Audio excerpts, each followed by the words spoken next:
Welcome to lesson 2.7.1. It is part one of Colonial Society and Culture.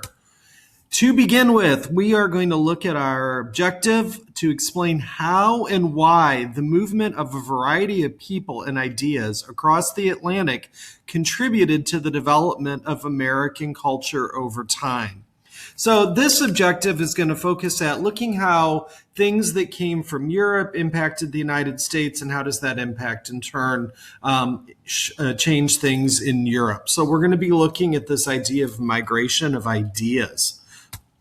So we're going to start off with our first goal, which is going to talk a lot about pluralism and then some significant historical events that take place in Europe and the colonies. So we're going to start first of all with pluralism. Pluralism is base word plural. It means more than one of something. So the colonies had ethnic pluralism, which means though the English were the majority in the colonies, there were settlers who came from all over in Europe, whether they were original settlers like the Dutch who were there before the English and then came folded in to the English colonies, are settlers who arrived from other nations, the Germans, the Irish, the Scots, the Scandinavians, who migrated to the English colonies for a chance for a better life. At the same time, there was also religious pluralism in the colonies, and there were a wide variety of religions spread throughout the 13 colonies. So if you went up to New England in the north, it was primarily Puritanism. And then if you went down to the south, to the Chesapeake and southern colonies, it was what was called Anglicanism, which was a short version of the Church of England. And that's that official government-run church that the Puritans had fled from in England to form their colony. In the southern colonies, where connections with England were much tighter, they simply imported English religion to those colonies.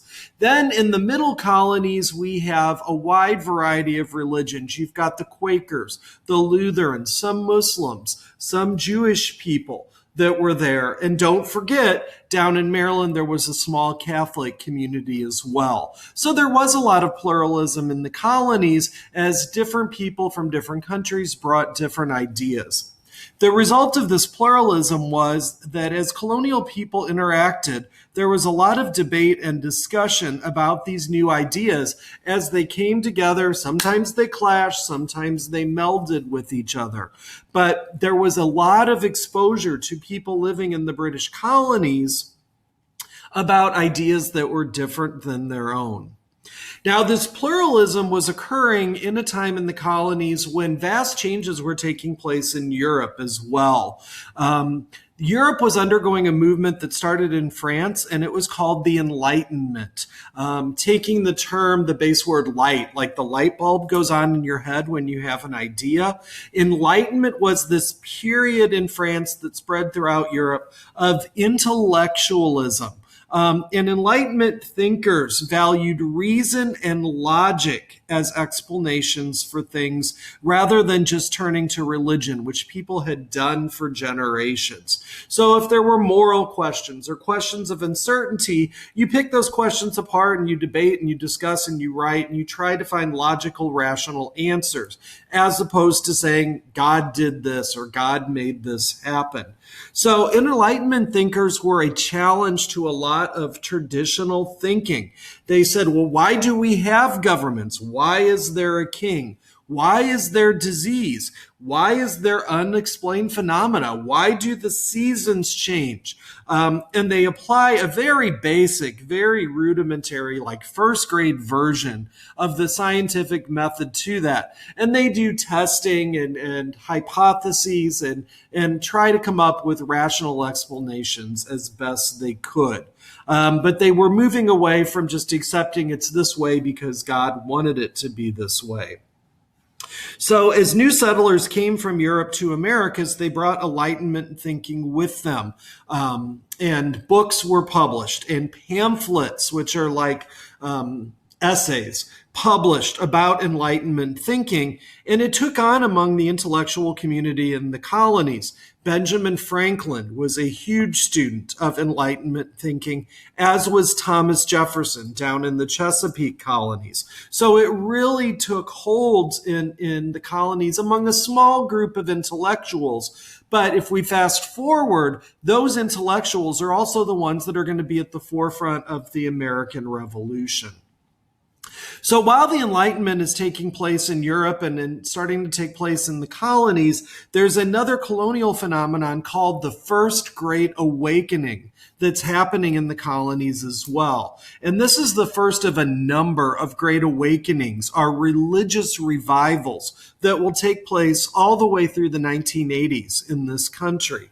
The First Great Awakening had its origins in New England, because a lot of the old traditional Puritan church leaders found that their congregations on Sundays were getting smaller and smaller and smaller as younger people wanted to go to the cities and trade and run businesses and make money. It's part of that God to cod phenomenon that was happening in the colonies.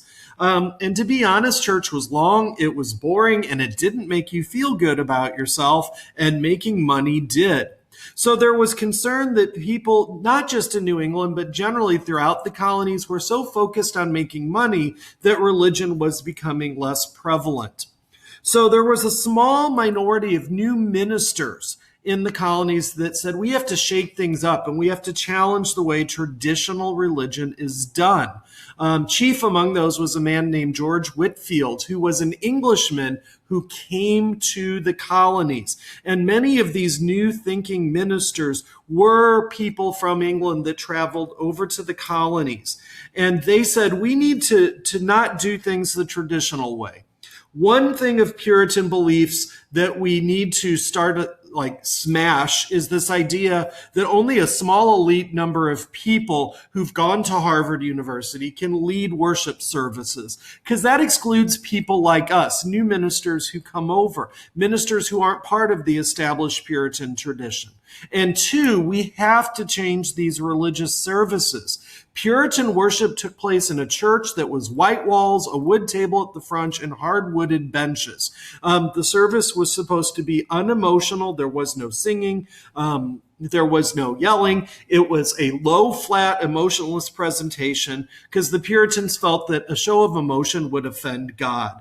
And that's not fun to go to church. And the new minister said, this isn't working. So what they did is they started to travel around the colonies, doing different ways of worshiping the old religion. And this is what historians now call the First Great Awakening, this revival of religious thought. And these Great Awakening ministers would travel from town to town. They weren't tied to one church. And they would give these fiery, emotion-laden sermons in fields, in town squares, to people just passing by to get them to stop and listen to what they are saying. That's called evangelism. It's when religious leaders go out and try to bring people back into the church through their messaging. And this was not your grandparents' Puritanism, where you sat in church very still and listened to someone drone on for hours. This was a minister in front of a crowd, using all of the emotional tools that he had at his disposal. And I do say he in that. The central message of the First Great Awakening also challenged traditional thinking, because traditional Puritan thinking was that you had no control over your fate. And the First Great Awakening ministers agreed with that. They said that God chooses who is destined to go to heaven and who is going to go to hell. And they said your actions cannot change that. Now think about that idea for a second. You have no control over where, when you leave this earthly plane, you will spend the rest of your life. But the new minister said, if you ain't going to church, chances are you have not been selected for heaven. That's a surefire sign that God finds you unworthy. So if you go to church, your chances might actually be better. Not that being there is going to change God, but it's proof that if you do this regularly, God has chosen you. And they used fear. That was their primary emotion, was to scare the bejesus out of people to get back to church and remind them that God holds their fates in his hands. So these first Great Awakening ministers spread this idea up and down the colonies. George Whitefield wrote poems. There was another minister named Jonathan Edwards, you'll learn about in English class, who wrote sermons and poems that were published, and Ben Franklin printed them and distributed them throughout the colonies. He thought that they were great. Even though he didn't believe the religion, he liked the idea of spreading of information. So this Great Awakening is going to impact our colonies in three ways. One, the fear of not being selected for salvation drove many non-believers back to belief. And we see church attendance really rise. And churches fight and split over they want to do the old way or the new way. But people are going back to church, and the new churches are seeming to attract more. Second, these new ministers of the First Great Awakening taught people that it was okay to challenge traditional authority, the old Puritan elite, the old Puritan ways of doing worship, and to not just accept things that's how we do that. Third, this was the first time that there was some uniformity throughout the 13 colonies. The ministers traveled, the sermons were published and circulated, and the Great Awakening spread throughout all 13 from New England. This is the very first time in the colonial history that the colonies have something that unites them, because largely before this, they thought of themselves as separate entities. I'm Virginian, I'm a Marylander, I'm a Georgian, I'm a Massachusettsite. They didn't see any commonality that we often think that they had today. This was a teeny tiny but very important first step to seeing that. The other phenomenon that was happening is called Anglicanization. Now try saying that 3 times twice. Just like the Anglican Church or Church of England, the base word here is Anglican, which is the adjective form of England. So when we talk about Anglicanization, we're talking about Englifying things. So if we rewind a little bit, going back to early colonial culture, you know that the colonies in New England and the Chesapeake especially were founded on their own. They were joint stock companies, no connection with England. So colonists brought over their English culture, but they're out in the middle of the woods and in the wilds, and they have to invent their own. So each of the colonies develops its own unique colonial culture. But as the colonies become more successful economically, then England starts to get more involved with them. And it brings closer contact between colonial people and English people. Businessmen from Savannah, Georgia, or Raleigh, North Carolina, or Jamestown, or Boston, or New York are traveling to England to do business and sign contracts and make deals. And they're coming back with ideas from England and stuff, goodies. And a demand emerged for British fashions, British literature. People couldn't get enough of British newspapers and pamphlets, art, furniture, music. Anything that they saw as English was becoming very popular, especially among wealthy colonial people. The plantation owners in the South copied the English manor houses when they built their estates. Everybody who had money wanted to look a little bit more English. But the one area that Anglicanization really settled was in politics, and it had a profound impact on politics in the 13 colonies, and learning more about British political workings, which had long occurred overseas. So there are 3 reasons this Anglicanization occurred. First was that transatlantic trade, people transporting goods back and forth, but more importantly, people now going back and forth between the colonies and England and making that journey as long as it was, months at a time, and then coming back with new ideas, especially ideas about government. There was lots of doings in England and talking about the rights of the people and the rights of the king. Those ideas made their way back to to the colonies. Second, there's this new transatlantic print culture where newspapers and pamphlets in England with writings on politics were coming to the colonies, and people like Ben Franklin and Tom Jefferson couldn't get enough of that. They were just devouring all these new ideas about British politics, but also Enlightenment writings about politics as well.